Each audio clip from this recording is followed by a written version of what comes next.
Well, hello everyone. This is Al Fadi, and I want to thank you, of course, for joining us at this special live stream.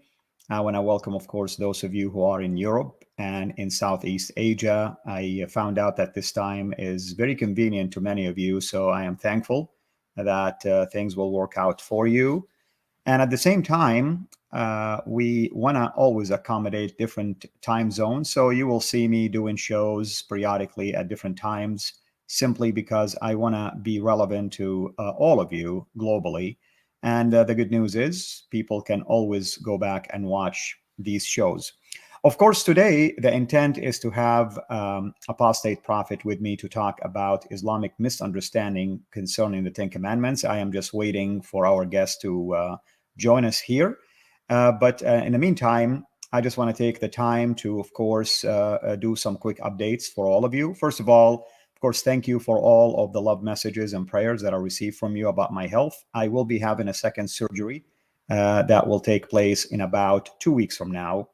And then at the same time, I just want to, remind all of you that we would love for you to always share our videos with others, if as much as possible. And you have our permission as well to do subtitles and translate them into other languages. You're welcome to reach out to me, of course, through my website, sirainternational.com, if you need my written permission. But we're always encouraged to see that many of you are excited about doing things like this. And finally, just an announcement that if everything goes well, David Wood will be with me next week here in a live stream and next month in studio. So be praying for that, that technology will work out and everything else will go smoothly. Well, I'm excited to say that our guest is here with us. AP, how are you, my friend? Good. How are you? Not too bad, not too bad. I just wanted to take the time to just give quick updates for people, and I knew you were probably setting up things, so thank you for your flexibility. Oh, thank you for having me, and thanks for inviting me again. I'm very happy to be here. How are you doing? It's a privilege, my friend. Thank you so much for the work that you're doing, which is, and when it comes down to it, we are aiming at the same target, and we pray, of course, for our Muslim friends to, including you, come into Christ. So that's our prayer. With that in mind, my friend, you chose a topic that is really dear to me, and that's the Ten Commandments. Of course, from the biblical standpoint, the Ten Commandments are a big deal, and obviously, God Himself spoke those Ten Commandments in the book of Exodus, Exodus chapter 20, verses 1 to 17. But even in Exodus 19, the people encounter God. They heard the voice of God, and Moses and the elders were at the mountain, but everybody else was consecrated for 3 days around the mountain, and they were asked not to touch it, because if that's the case, they will be, vaporized, if you wish, because of sin. But all that to say is that when it comes to the other prophets throughout the Bible, they're always pointed back to the law that included the Ten Commandments. And then Muhammad showed up to the scene and he violated every single one of them. And that's why this alone will discredit Muhammad as a prophet sent by Yahweh, the God of the Bible. With that in mind, I want to now turn it over to you. Thank you so much. Okay, just give me 1 second. I forgot to shut my door. There's noise coming from the background. Yes, no problem. No problem. You do what you have to do. So everyone, this is the topic. It's the Ten Commandments, and I'm going to try to take a different angle. I'll bring the biblical perspective of that, and AP is going to bring his own perspective on these Ten Commandments. By the way, if you haven't watched our most recent series that we recorded with AP, please go back and watch it. We've done a number of them, one on Mary and one on the Kaaba, and so on and so forth. So I think you will enjoy those. All right, I'm back. I just have one issue, which is I kind of thought that I have a presentation ready for the Ten Commandments topic. I don't know. I meanwhile, I think after I worked on that, I changed computers and didn't move everything over, so I don't seem to find that. But I'm very sorry. I will try my best to. No problem. I mean, we'll interact about it. No big deal.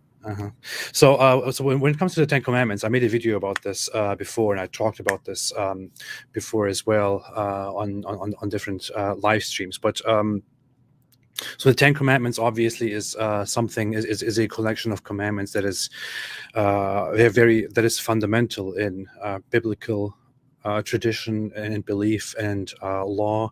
It is at the core of biblical morals given to Moses, found in the Bible. There are different expressions of the Ten Commandments found in the Bible.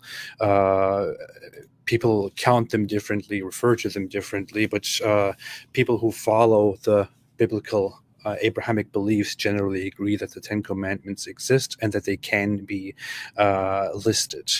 Now, growing up as a Muslim, you learn that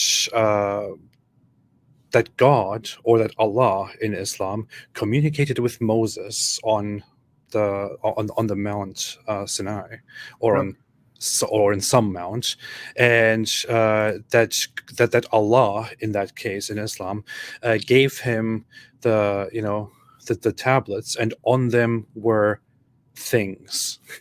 Or on them were rules or commandments or something. You are never exactly told what was on them from the sources themselves. If you look at the Quran never specifies what exactly was given to Moses. In fact, the Quran makes a very vague statement about those things that were given to Moses.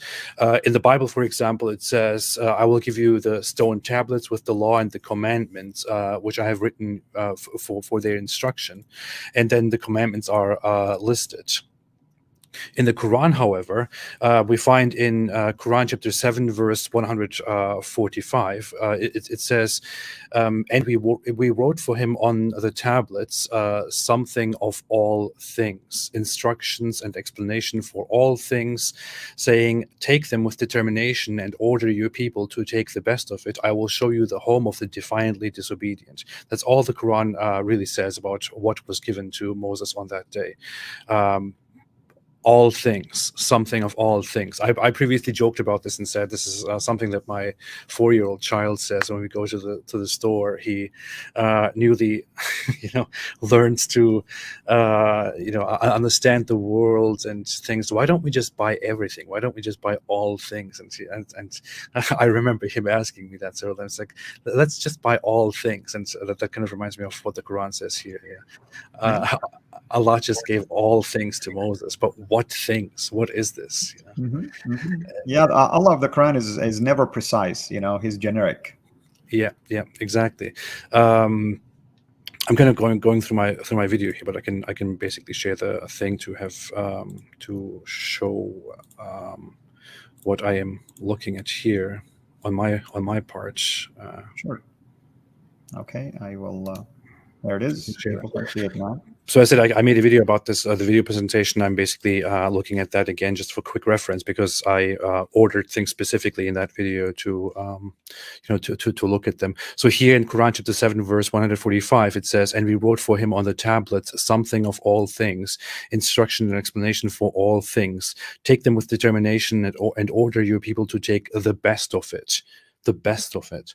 "I will show you the home of the defiantly disobedient." In the Bible, for example, it tells us the story quite clearly, because I'll give you the stone tablets with the law and the commandments which I have written for their instruction. And it then further, of course, goes into details, and that's me, goes into detail and explains what those commandments exactly are. So yeah, the Quran says basically all things. The actual story is that the tablets that were given to Moses contain the commandments, and the Quran says it contains all things. And the Quran also says that in those in the inscriptions of the tablets, there was guidance and mercy for those who are fearful of their Lord. But that is, again, basically all that the Quran says here. It never goes further into describing what was actually given to the people. And we are talking about something that is so essential and so fundamental to the Abrahamic belief and to biblical tradition in general. Now, if we look at the history of how the Ten Commandments were perceived in Abrahamic religion, there is a little bit of a disagreement on how exactly they are listed and how exactly they are numbered. I kind of broke it down, looking at the different sections of the Bible, and listed the Ten Commandments here as follows. I numbered them here and also gave the alternative numbering, but they basically say, "I am the Lord your God." In the written Hebrew, for of course, before it was replaced with Adonai in Hebrew, or the Lord in English, for example, or in other languages, it says, "I am Yahweh your God. You shall have no other gods before me. You shall not make idols. You shall not take the Lord's name in vain. Remember the Sabbath day. Honor your father and your mother. You shall not murder. You shall not commit adultery.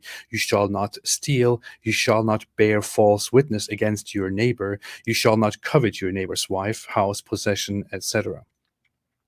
Now, there's one thing that people often point out when we talk about this, like David Wood, for example. When we had a conversation together, he was very eager to point out that Islam doesn't respect these 10 commandments. On the contrary, Muhammad himself directly violated these commandments to a great extent. Go ahead. Do you want to say something? Yeah, I want to just say something, and I'm glad you did that, because it's a good segue here. Because when you look at these commandments, and I agree with you, there is a disagreement, of course, sometimes on how many even commandments when it comes to the language itself of the Hebrew. Some will say there's about 14, because number 10 contains a multiple commandments in it. But all that to say is that sometimes it's broken down into two groups, and that's the most common: 4 and 6, or at least 5 and 5, with number 5 being the transition between the two, honoring your father and mother. God is the creator. Father and mother are progenitors, their connection between the immortal and the mortal, and so on and so forth. But Jesus summarized all of this beautifully. Love the Lord your God with all your heart, all your mind, all your strength. And basically that's the first 4, the relationship with God, the vertical relationship.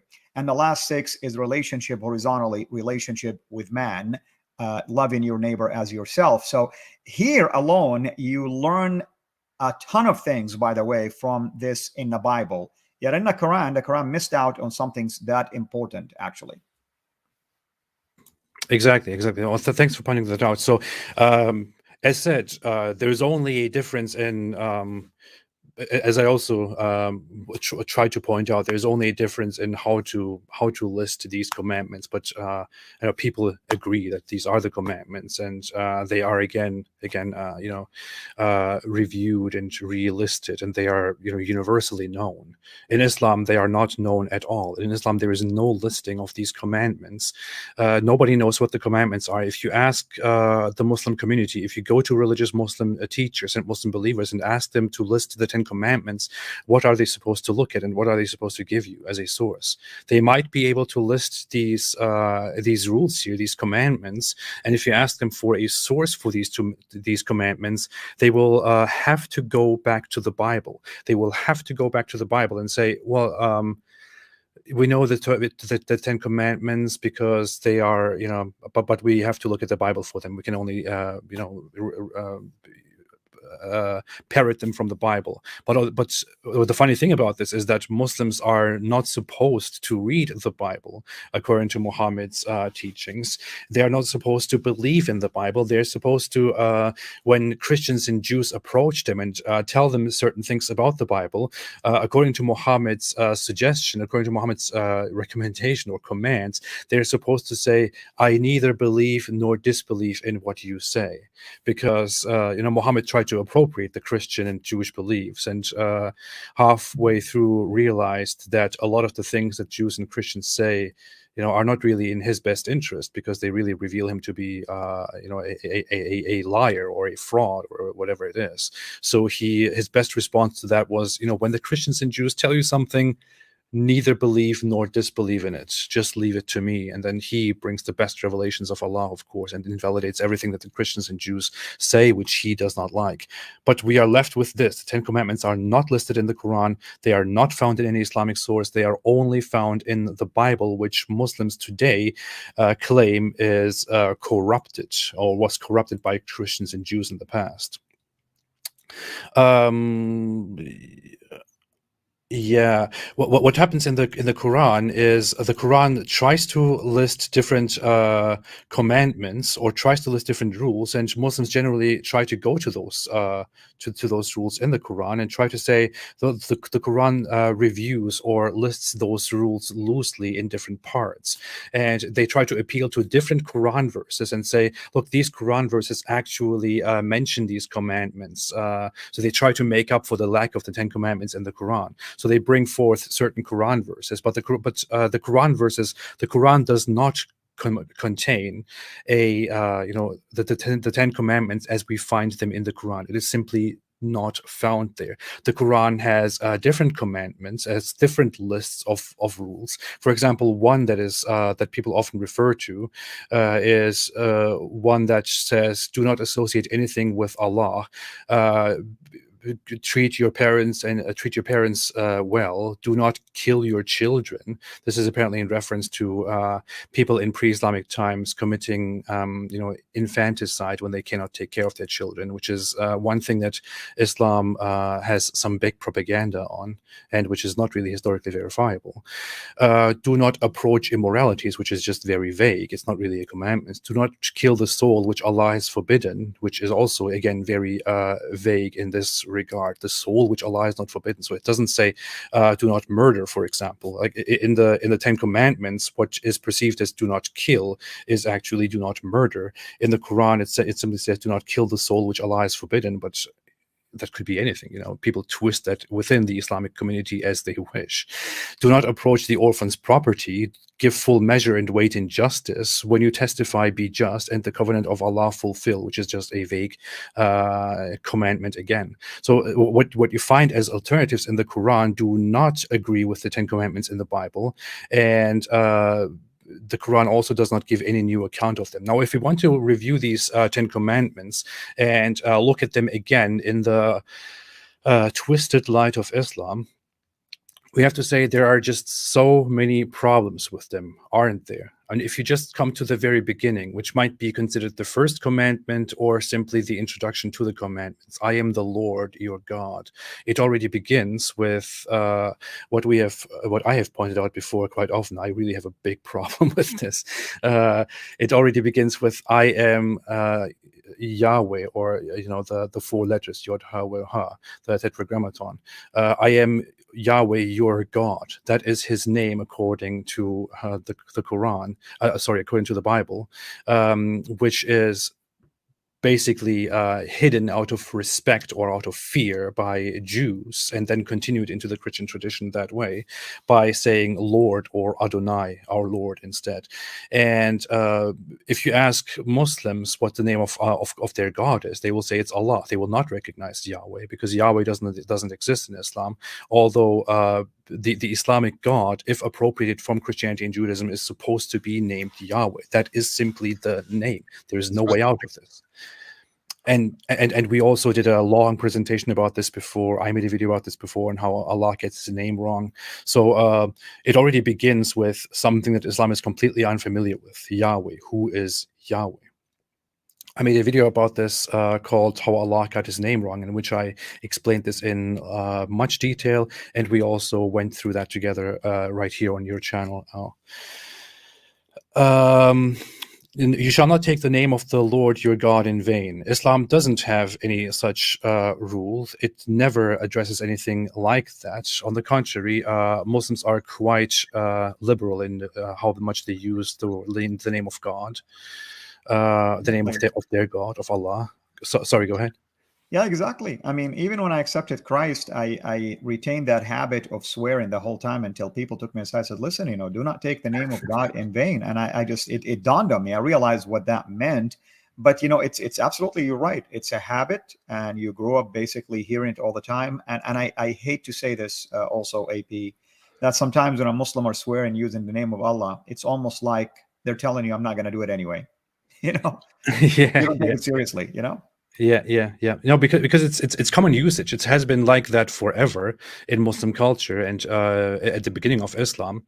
But you hear it all the time. And I even remember what's very funny. I even remember a discussion in a religious gathering that I was part of when I was still a young teenager.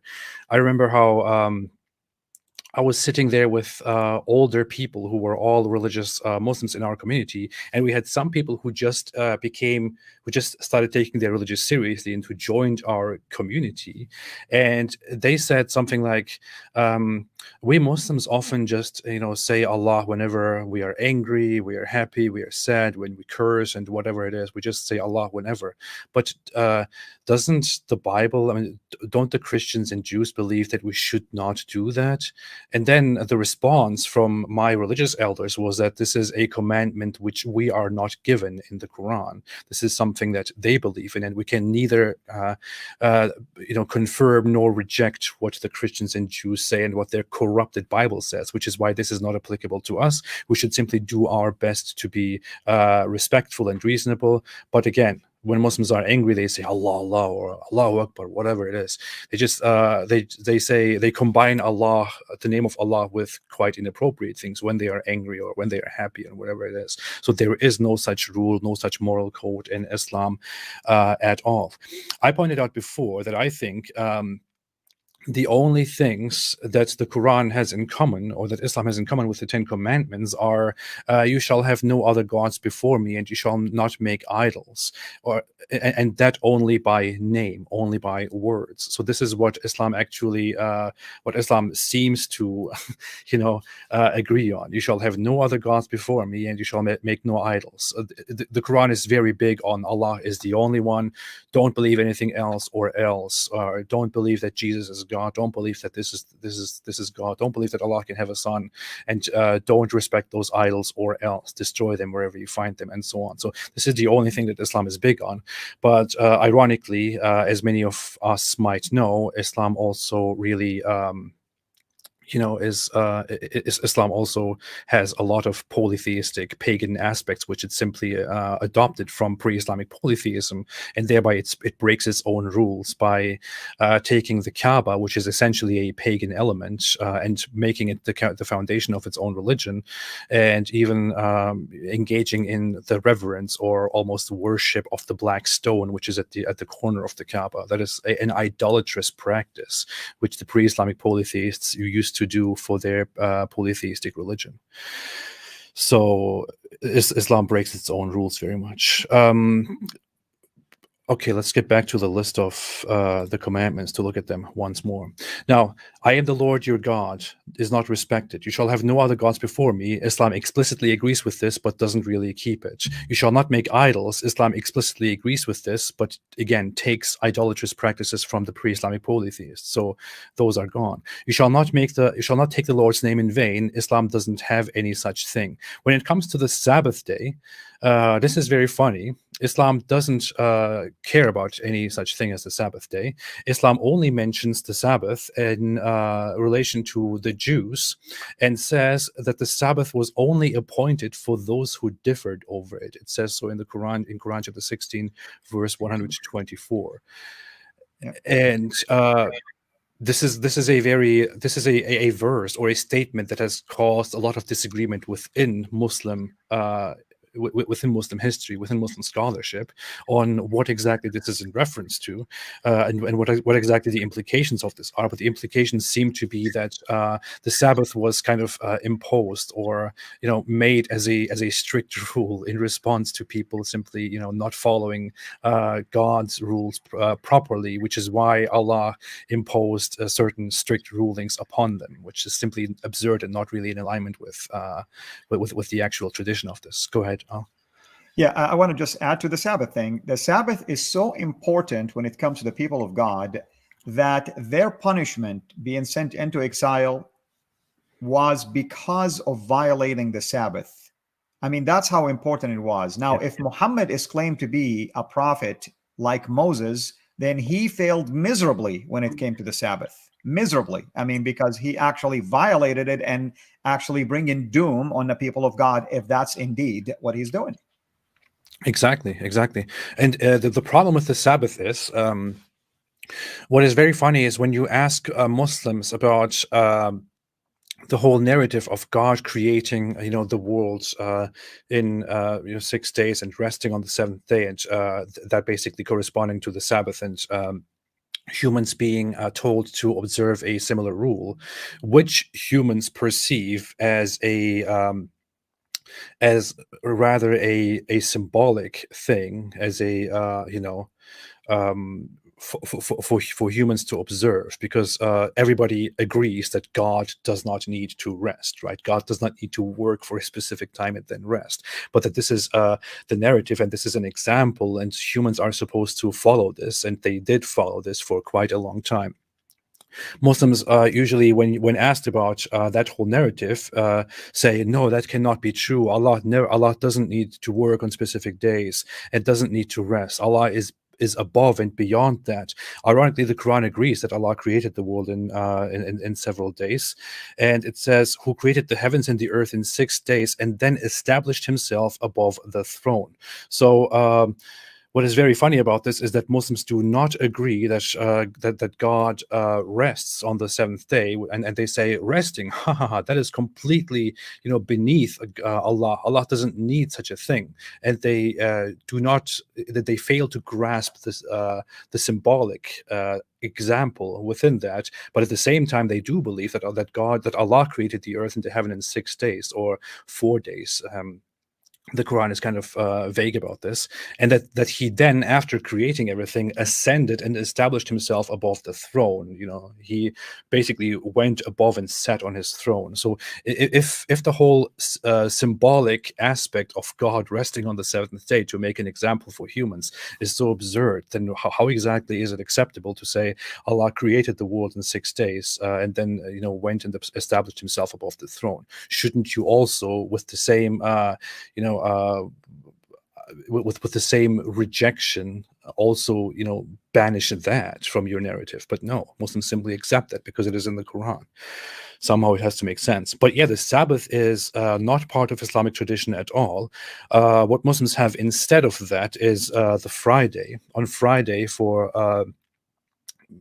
for no good reason established within biblical traditions, Muslims are supposed to go to the Friday prayer, and then stop working, go to the Friday prayer, and then go out and earn again and do works again and whatever it is. But they do not really have a day of rest. No such thing exists. Well, AP, even with that, I would argue that given that the Quran was initially written without diacritical markings or any vowel markings in there and dottings, one can make the argument that it could be read Jam'ah versus Jum'ah. And even if it was Jum'ah, it's a day of assembly. So I want a Muslim to tell me that day of assembly happened to be Friday. They can go ahead and tell me, where does it say that?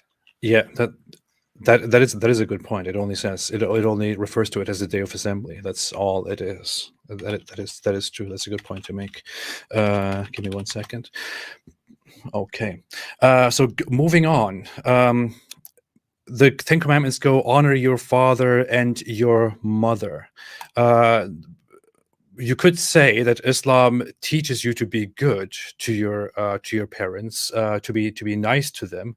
It happens to have a certain agreement with them, but we also know that the Quran says that in chapter 9 specifically, it condemns your relationship with your siblings and your family if they have preferred disbelief over belief. It says, do not take them as friends, and it repeatedly says whoever takes them as friends is one of them. So there is a big condemnation of that as well found within the Quran. But you could say that on the surface, this is actually one thing that the Quran seemingly on the surface agrees on. Now, when it comes to the next one, you shall not murder within the Ten Commandments, fine, Islam will say, or the Quran will say that you shall not unjustly, kill somebody, or you should not unjustly kill somebody. But then again, what is unjustly? Does Islam agree with the biblical aspect? Does Islam agree with the Christian tradition or the Jewish tradition? We know, for example, that Islam continues to hold certain very strict laws. Islam continues to have the laws of killing those who leave the religion and who openly declare that they have left the religion. Islam says in chapter 9 verse 29 that you shall, those who do not accept Allah and Muhammad, and those who do not adopt the law from Islam, you should fight them and humiliate them until they pay the jizya. Muhammad himself commanded his Muslim armies to go and to invite the people to Islam, and if they reject it, to give them the options of becoming subjects and pay the jizya, to become slaves, or simply to die, if they refuse to convert. So Islam doesn't really have that same thing. Islam has an in-group rejection of murder, but that does not include, for example, non-Muslims. If a non-Muslim subject, a Christian or a Jew, for example, doesn't pay the jizya or offends the Muslims in a way, and you kill them, there is no retaliation for that. Somebody who fails to pay the jizya is basically a fair game in Islam, and can be killed, can be hunted down. A Muslim who kills a Jew or a Christian is not held to the same standards as somebody who kills a Muslim. And so on, and there's more to that. People who do not believe in a book, or in Christianity or Judaism or in Islam, according to the earliest Islamic traditions, are not protected at all. They can be killed. They are fair game. Atheists, polytheists, fire worshippers, as Muslims called them for a long time, all these people were simply killed or enslaved. Nobody cared about their safety at all, until Muslims later realized over with time that you cannot simply go on slaughtering masses of populations. You have to somehow make peace with the people that you conquer, in order to avoid having a downfall, a collapse of society. So they extended the whole the umbrella of the jizya and who it applies to, and started including people like Hindus or Zoroastrians as well, just for their own safety and protection. Absolutely. And of course, I mean, the Ten Commandments alone has a background when it comes to being made in the image of God. And that's extremely important in the Bible, in Genesis 1:26-28. Yet the Quran not even once hinted to that. And when it comes to the hadith said that Adam was made in the image of God, and he was like, wow, 60 feet tall, I think, or something to that extent. Wow, I guess I did not realize that God is that tall. Wow, he could be a good basketball player, that's for sure. There is one thing that I want to add. Well, some people point out that when it comes to the issue of killing or murder, the immediate followers and companions of Muhammad were quite comfortable killing people for offending Muhammad, or for not agreeing with certain practices. For example, we have records of people being threatened with death for refusing to pay the zakah, the compulsory charity in Islam, or for having a disagreement on that, for having theological disagreements. We have an issue of, I'm not exaggerating, we have an issue of Muhammad's close companion Omar asking Muhammad for permission to kill a child because they suspect the child of being the Dajjal, because the child disrespects Muhammad. And Omar basically goes, how dare you? How dare a child disrespect Muhammad? Please let me kill him. And Muhammad's objection to that is not, hey, no, we don't do that. It's not, hey, no, we don't kill children. It's not we don't kill people for simple things like these. No, his response to that is, don't do that, because if you kill him and he's not the Dajjal, then you will just have killed a random person, and if he is the Dajjal, then he will overpower you. That's his response. So his response is not, hey, that is not right. It's just you could get in trouble for that. That's it. Amen. I want to highlight just a comment here by a sister by the name of Arabian Princess, and she wrote in Arabic, and she's obviously speaking to the Muslims here and saying, if you are calling on Allah to guide you to the straight path, as-sirat al-mustaqim, then Jesus is that straight path, because he says, I am the way, the truth, and the life. And that's really true if you think about it. Muslims, if they are praying daily, they repeat this 17 times. And I'm puzzled by this. If Muhammad really came to guide him, then why did Muhammad himself pray it and ask Muslims to pray it if he wasn't so sure that he was guided already? Yeah, that's just $1 million question right there. Muhammad himself was very, very puzzled about the things that he was doing, and I don't know. He was scared of clouds. He thought a cloud could be the end of the world, and that everything is going to be very terrible for him soon. He was not sure about his own position as the prophet of Allah. So that's that. I was quickly looking at bringing the source of that whole killing a child thing, but anyway, it's beyond the point. We can probably get back to that at some point. We can talk about that extensively as well. I think it's a fantastic topic to focus on a different video, to dedicate a conversation to that. Moving on, you shall not commit adultery is a rule that is quite significant in Abrahamic biblical tradition, is quite significant in Christianity, is understood in Christianity in a completely different sense than it is in Islam.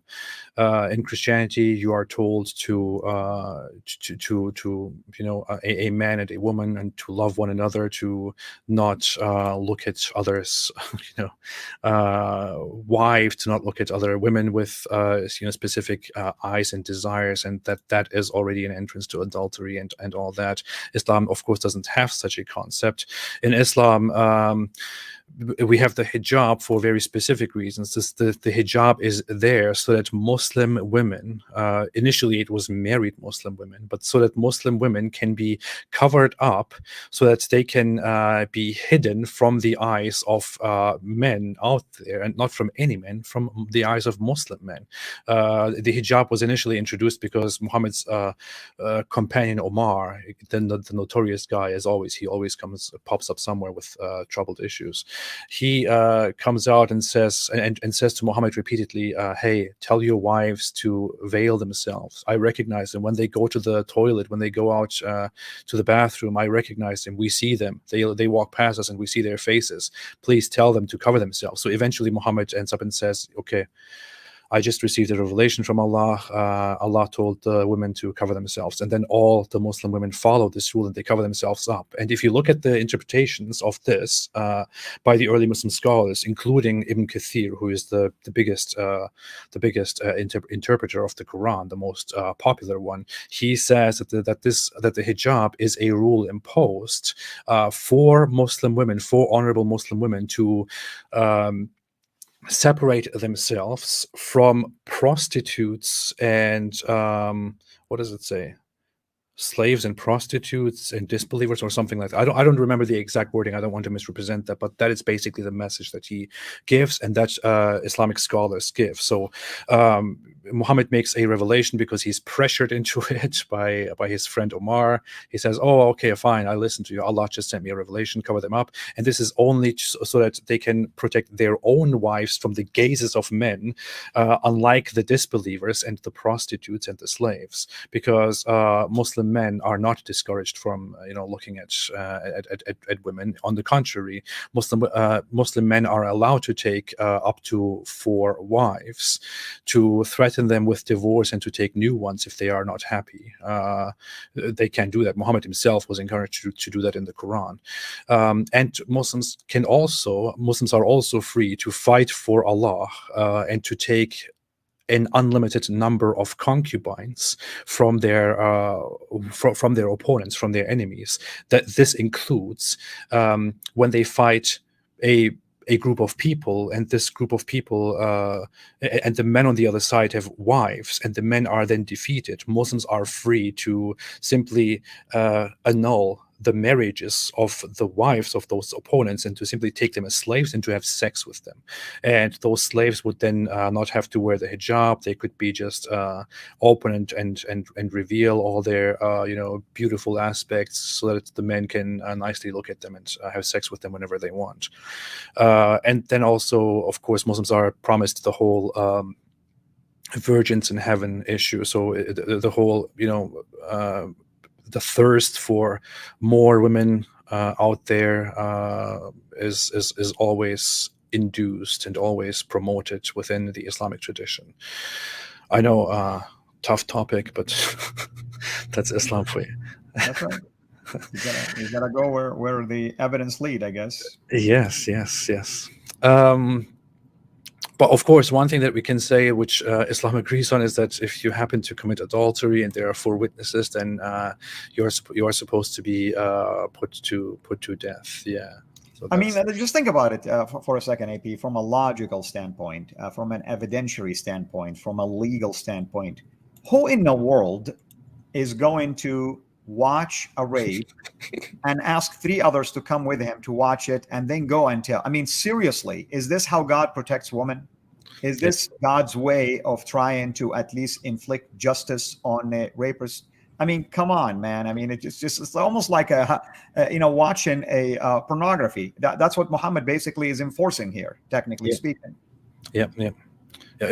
How often will it happen that somebody commits adultery or that there is rape, and then there are 4 people present who happen to see that? I mean, it never happens. How often does that happen? It's just ridiculous. Or of course, the Muslims might say that's not the only requirement. It could also be that both sides under oath admit to that happened, or both sides agree that it happened, and it can then be established that it is indeed true. But is that really how the law works? Is that why laws are in existence? It's not, right? So we're moving on. You shall not steal is one thing, of course, that is, I would say, that the Quran agrees on. But again, what is the definition of stealing? I mean, the Quran seems to agree with that stealing is forbidden, but it also very much encourages to take from the opponents, from your enemies, whatever they have, in the name of fighting for Allah. I can say, in all honesty, I think internally within society, stealing in Islam is not allowed. You're not allowed to steal from fellow Muslims. You're not allowed to steal from disbelievers. You're not allowed to steal from anybody. Stealing is haram. It's forbidden. Completely agreed. But of course, we would have to then consider again that the fact that Islam also commands to fight the enemies of Islam, and Muhammad says, if you fight the enemies of Islam, then Allah uniquely gave me, of all the prophets, the right to take booty from the enemies, and that this is Allah's gift for us, the Muslims. So this is what Muhammad proudly declares in the Hadith, which is a very strange thing to be proud of. The bringer of mercy says, "Hey, our gift." Aside from all the prophets and all the biblical guys, our gift, Allah loves us so much that He enjoined us the right to fight the enemies of Islam and to take booty from them and to take all their belongings. Yeah. And Muhammad basically applied the rule that Joseph actually applied during the famine year, and he instilled this idea that people will give 20% to Pharaoh. So Muhammad thought maybe he was a Pharaoh of his days, and he just wanted to do exactly what happened. Even that was an exceptional rule for a certain condition, but it just shows that he was copying and pasting and learning things and just applying them to himself as he went. Yep, exactly. There was one thing more that I wanted to add about this, but I think we should be fine. I think that's all right. The next one is, you shall not bear false witness against your neighbor. Of course, now this is this merely about bearing false witness, what does that mean? Does it include all kinds of lying? Does it include does it mean that you should not go in front of a court and lie about your neighbor? Does it what does it include? It's about dishonesty. It's about lying. It's about telling the truth instead, and not committing this dishonesty in society among your brethren. The issue is Islam does not have the fundamental concept which you can find in the Hebrew Bible and the Christian Bible, which is about loving your neighbor as yourself and treating the foreigners, the non-Jews or non-Christians, well and equally, and to not be unjust with them. Islam doesn't have such a thing. Islam has justice and equality among the Muslims, not among the others. If you lie to the enemies of Islam and deceive them, that is okay in the name of waging war against the enemies of Islam, fighting the enemies of Islam. We have records of Muhammad asking his people to kill a certain poet named Ka'b bin Ashraf. Was it him? Right, I think it's him, who writes poetry against Muhammad and his people, and basically says, how can you allow him to corrupt our people and to kill our people and all that. And he basically mocks Muhammad in his poetry, and Muhammad asks his loyal followers to go and kill him. And one of his followers then says, I can go and assassinate him, I can go kill him, but I would have to, I would probably have to deceive and lie to him, to get him out and kill him. And Muhammad is fine with that. He simply, he's okay with that. And the Muslims go ahead and trick him and kill him. So that's how that goes. Deception is all right within society.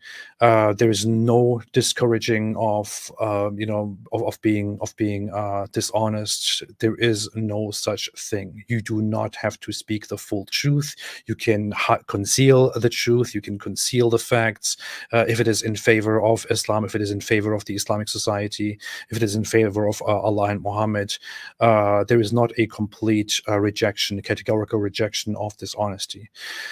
That said, you are not supposed to lie to your fellow Muslims, and you are supposed to uphold your agreements or your contracts that you make with people. Although Muhammad, for example, had the right to break certain agreements if it was if it was in his best interest or the best interest of the Muslim society or the Muslim community. Amen. Did you want to say something? Or? No, I'm just agreeing with you. I mean, keep going, my friend. And finally, to the final point, you shall not covet your neighbor's wife, house, possession, etc. So it's very general, either listed as one commandment or as two commandments based on which understanding exactly you look at. But you shall not covet your neighbor's wife, and then you shall not covet your your neighbor's house and possessions and this and that. Of course, the Quran again seemingly agrees that you're not supposed to hunger for your fellow Muslim's wife and your fellow Muslim's possessions and all that. You're not supposed to do that because that will bring corruption. But again, you shall not covet your neighbor's wife. I mean, what Islam does is not to tell you, hey, let live, don't look with bad eyes to the wives of your neighbors. It says, no, cover up the wives of the honorable Muslims in order to protect them from our eyes which want to look at people's wives. And it forbids people from talking about the physical appearances and the features and qualities of their wives to others, whereas it is completely fine with desiring women outside of the wives of Muslims, and it's completely fine with desiring the wives of the disbelievers, with the wives of the enemies of Islam, desiring the wives of or the women of other populations that reject Islam, in case you might fight them and just simply take their wives as your own belongings. So your neighbor's wives here would only include your fellow Muslim neighbor's wives. It would only include your fellow Muslims' houses and your fellow Muslims' possessions, as long as they are proper Muslims and as long as they follow the commands of Allah. But outside of that, of course, there is no such thing as that coveting people's wives and houses and possessions is forbidden. No, it's entirely fine if we are talking about people who do not follow the true path of Islam.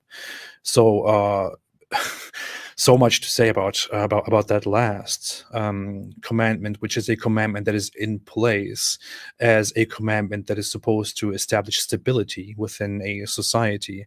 You cannot establish stability within society and coexist if you do not have such a rule, which includes the disbelievers, the non-Muslims in a society. Islam is not meant to coexist with others. Islam is to dominate others, supposed to dominate others. And within Islam, you are completely fine desiring the women and the homes and the possessions of the others, those who are not Muslims. So insofar, Islam is certainly not in agreement with these things. Neighbor in the biblical tradition is not simply a reference to Christians and Jews and fellow believers. In the Bible, you will find that it includes those who are not among your people. The Bible repeatedly states that you should not treat them differently. You should not treat them with hate. You should not cast them out. You yourselves were persecuted once. You know how it is what the Bible says. Is what the Bible says to the Jews, to the Israelites back then. And the Quran does not have such a message. The Quran does not protect the same mentality, does not protect the same agreements. It does not send the same message to humankind. The Quran does not send a message of loving your neighbor as yourself. It does not send a message of treating others as you want to be treated. It does not give the Ten Commandments. It merely adopts or more accurately appropriates Christian and Jewish ideas from the Bible, but then again knows nothing about them, misrepresents them, misinterprets them, and fails to reflect them correctly. As said, all of these commandments that we have in front of us, we merely look them up from the Bible. We do not find them in the Quran. The Bible tells us about them. The Quran doesn't. The Bible tells us the story of Moses and how God talks to Moses. The Quran tries to tell us the story, but fails to tell us what exactly happened and why it was so significant. Can you imagine? The Quran comes as a book by its own claims and by the claims of Muslims and Muhammad. It comes as a book in order to bring a final message, the corrected message of Allah, which Allah prepared from pre-existing times, from eternity, from pre-eternity. Allah created this book, or sorry, if you go by certain Islamic theology, the Quran was not created. The Quran always existed. It is the eternal speech of Allah. It was always there. And the Quran sent to humanity is merely a mirror image, merely a reflection, a representation of the Quran that has always existed. This is supposed to be the ultimate truth sent down in Muhammad's time to correct everything that was corrupted in the past. But it does not contain these fundamental laws that God so importantly sent to humankind in the past, which even the Quran seemingly agrees on. It seemingly agrees that this is the foundation of belief, but it doesn't even bother to tell us what exactly happened and what exactly God communicated to people. Isn't that kind of funny? I know. Well said. And any other thoughts you want to add? Because I want to close basically by reminding people. And if you want to bring that slide again, just for the purpose of just sharing a few thoughts here with people, if you don't mind, of course. Of course. Go ahead. So I'm going to show it again. I just want people to look at this, and especially my Muslim friends, if you're looking at this. First of all, Muhammad himself broke every single one of those. Every single one of those. He did not acknowledge Yahweh. That's the first. He actually placed himself next to Allah in the Shahada. That's shirk, my friend. That's idolatry. Yep. He actually instilled the worship of rocks, bowing to a rock, touching a rock, kissing a rock, throwing rocks at a rock, and the list can go on and on and on.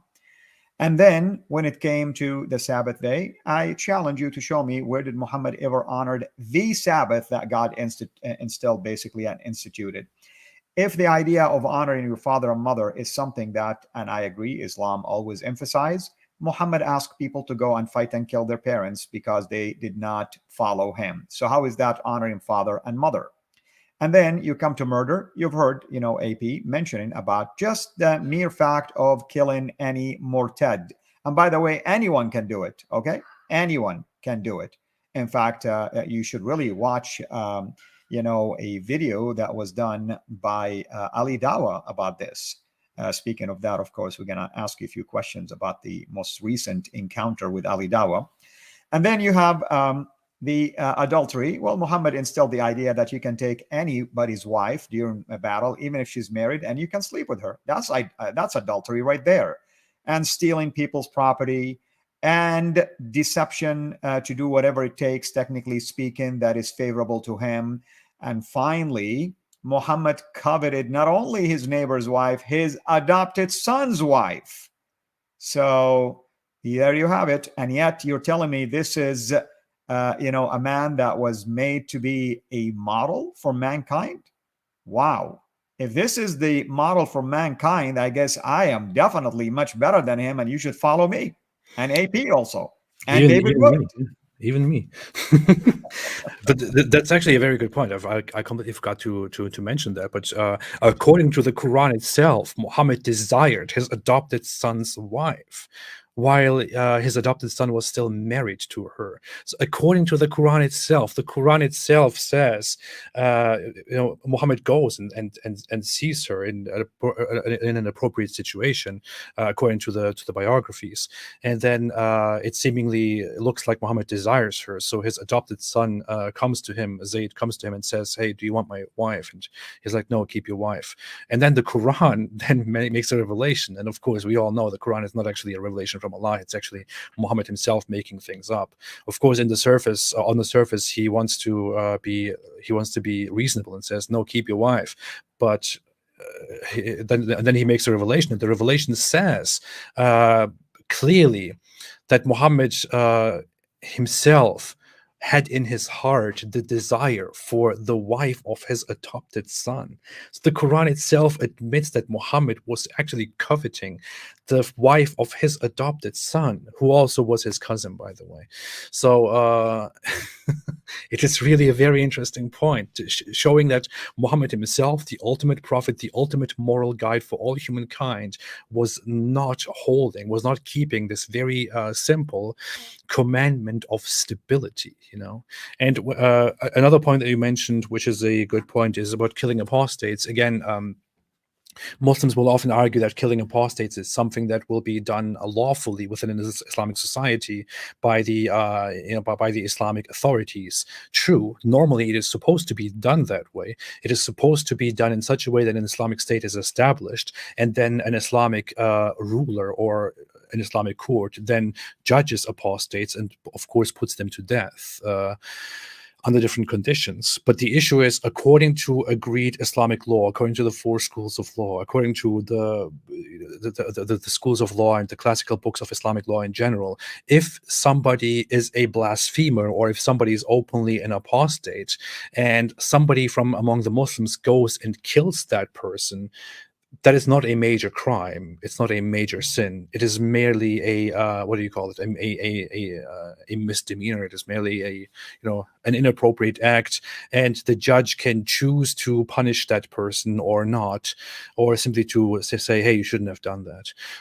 And the punishment, if a punishment is given, it shouldn't go above a certain amount of minimum punishments that you normally give for crimes or for immoral behavior. So killing an apostate within a society is just you shouldn't do that. You should leave it to the judge. It's not like a crime or anything.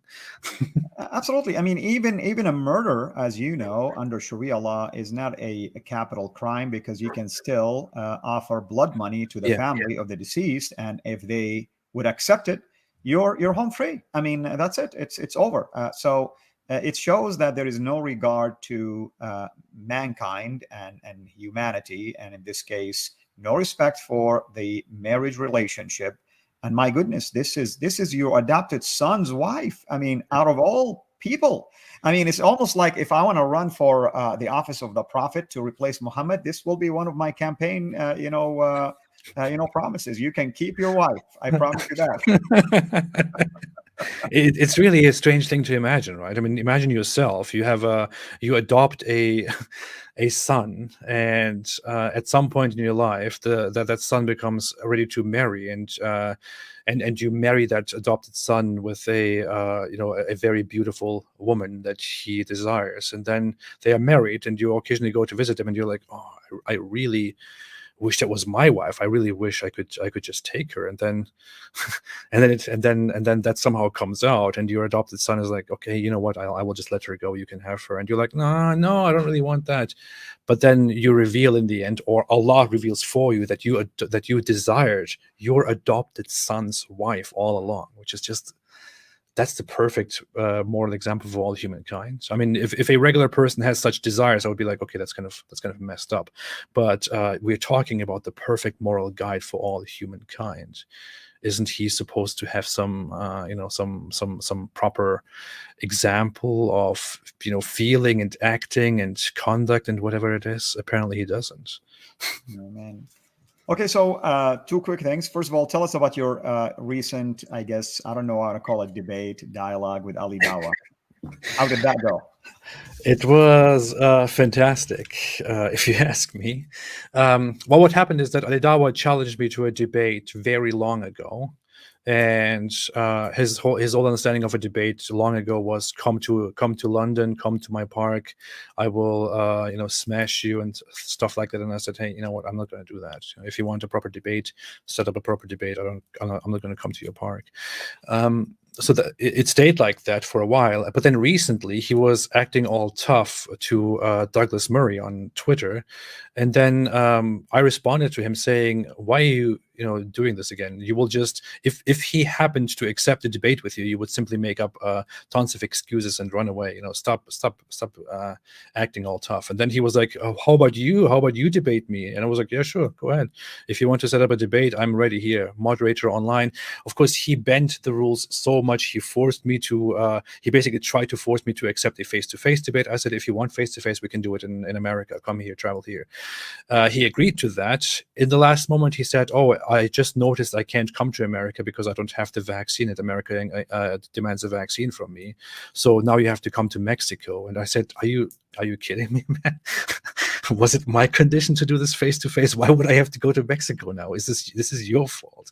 You offered this, you agreed to this. If you can't come to America because you don't take the vaccine, that's not my fault. It's your own problem, So in the end, I said, let's just do it online and get it done with. He rejected, and then he challenged me to a curse event, a mubahala, which is something found in Islamic tradition. Muhammad did it too, where Muhammad, according to the Quran, tells the Christians of Najran, which is further explained in the Hadith, to come out and to say, let's bring our families and ask Allah to curse the one who lies about their own religion.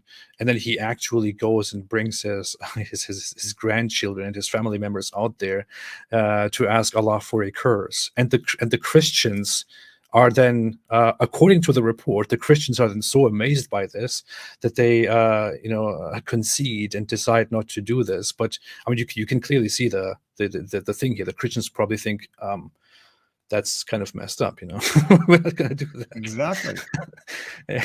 So that's what he challenged me to, and his claim was that I'm actually scared of Allah, and that I know that Allah is true secretly, and that I'm scared to invoke Allah's curse.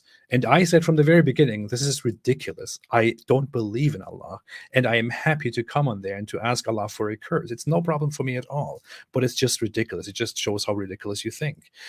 And as we went live, I also asked him to give me to answer 5 of my questions, and he agreed to that. When we went live, I did invoke the curse of Allah to destroy me within 10 seconds. It didn't happen. What he did then was, you fell into my trap because you are an atheist. You don't believe in Allah. So how can you ask Allah for a curse if you don't even believe in Allah? Isn't a prayer to Allah, an invocation, actually an act of worship? But you can't worship because you don't believe in him. You are so ignorant, so stupid. And from there, it just all descended into the same stupidity for 2 hours, and him trying to make arguments and not being able to make arguments, being completely incoherent and disrespectful, eating grapes while we are talking as a supposed power play, which then just looked ridiculous. His fellow Muslims felt embarrassed by him. Many Muslims made videos condemning his behavior and his very poor knowledge and performance. Even Shamsi, who is a Muslim apologist, said in a video to Ali Dawa, said, "Brother, with all due respect, you think you are smarter than him. You are not. It has to be said. We have to be honest to each other. Please stop representing Islam. Please stop doing this." Many others made videos about him, and it's just. I'm happy with the results. I mean, I was hoping for a debate where we can actually go through Islamic arguments and refute them and all that. He didn't want to do that because he doesn't trust his Islamic faith very much. He chose to do this instead, and it badly, terribly exploded in the face of Islamic apologetics. Yeah. Unfortunately. And I'm sorry to drag you there, but I just wanted people to notice it. Me and David Wood, we're going to be talking, by the way, folks, about these kind of behaviors that are most recently are becoming noticeable right now. And by the way, it speaks of this, AP. There isn't anything out there that they can bring anymore. Yeah. I mean, it's just the arguments are dried already. I mean, I have a couple of, I assume they're Muslims. They came here while we're talking, and all they can do is just ad hominem, attacking your character, attacking my character. I'm like, well, is this a refutation? I mean, we have a serious topic we're talking about. At least present something. I mean, I welcome you to present something. I mean, there is nothing wrong, by the way, with reasoning. Yeah. Just let us reason. That's why we call it let us reason. I mean, I'm not going to force you to do anything against your will, and you're not going to force me. But let's have a civilized, intellectual behavior for the benefit of our viewers, right? I mean, if I believe in what I believe in, I should really present it to you in a way that makes sense. But how is cursing and eating grapes and doing all that kind of stuff is going to allow the other side somehow to be impressed? I mean, it's just unbelievable. And the thing is, really, I mean, they often try to justify their behavior and their attitude by saying that we are disrespectful, unreasonable people, we are enemies of Islam and this and that. And in all honesty, they are the people who condemn us day and night. They are the people who say that people like me should be executed and we are filthy animals and all that. Despite all of this, I have evidence that I asked many of them repeatedly. Muhammad Hijab, Ali Dawa, all of them repeatedly, even after they insulted me and dehumanized me and all of us, repeatedly to be peaceful and to come together and try to be reasonable and have proper exchanges. They refused to do that. If they became more reasonable, we could all have reasonable conversations. We are capable of reasonable conversations. We are willing to have reasonable conversations. They are not. Their behavior is the problem. And they should realize that. Everybody should realize that. Absolutely. Any upcoming debates or anything you would like to announce or at least alert people to? I currently am in talks with a known Muslim scholar to have a debate on Islam. It's something that I really look forward to. I can't reveal more right now until it's finalized. But I would love to. I will be very excited. I'm very excited about that right now. So if that's going to happen, then that will be nice. Other than that, we'll continue what we are doing. I will make more videos, and we will keep continuing making our work. So thank you so much, Al. Absolutely. And I'll be inviting you again. And we still need to work out something to bring you to our studios. And we'll make you sit down on David Wood's chair, and get some wisdom, out of that chair. Everybody sits on that chair usually, and things go downhill from there typically. Yeah. I'm sure that will really make me much wiser. Yeah. We love you guys. We love him, and I'm really excited about him doing things right now. I've been watching some of the stuff, especially the stuff that he's doing with Robert Spencer. That's brilliant, and I'm hoping things will work out schedule-wise for him to join me next week. And we're going to be, like I said, in March in studio. Would love for you to join us in one of the live streams if your schedule permits. As we finalize the schedule, I'll share all of those with you. And again, even if you pop in for a few minutes, we'll be happy to of course, entertain that. Of course. My friend, thank you so much.